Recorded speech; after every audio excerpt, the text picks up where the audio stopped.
Confirmed report from Nasser Medical Complex where 2 more children died of hypothermia, of the cold, and this is the byproduct of this ongoing war. In addition to 2 more children in the northern eastern part of Rafah city due to an airstrike by a missile fired by a drone. But so far, what we look at are overnight attacks, and early out this morning, the attacks continue, killing more people.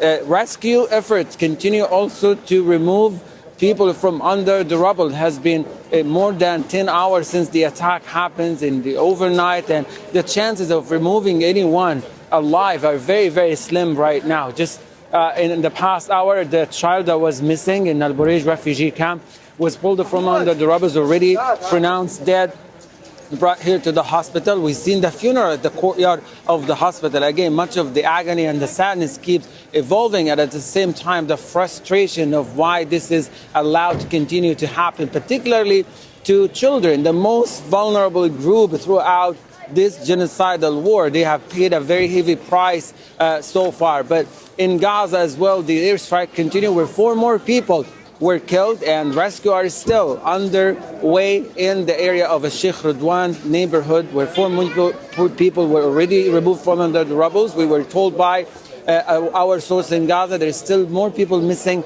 under the rubble of the bombed home. And not only it destroyed that targeted house, the fallen bombs, but also the surrounding area, pushing people into further internal displacement. And as of this moment, because of the repeated displacement, people are losing much of their patience, much of their strength, and it's started to take much of the emotional and the physical and the psychological toll on everyone, including elderly, women and children, and men as well, because of the repeated displacement. And enforced displacement, of course, has its cost, the social, the financial, as well as the psychological cost on people. In northern Gaza, situations remain the same, very difficult, particularly for people who were given sharp order to evacuate from the Indonesian hospital and Al Auda hospital, but were not given a clear path or route where to go, are still trapped with no access to food, water, or medical supplies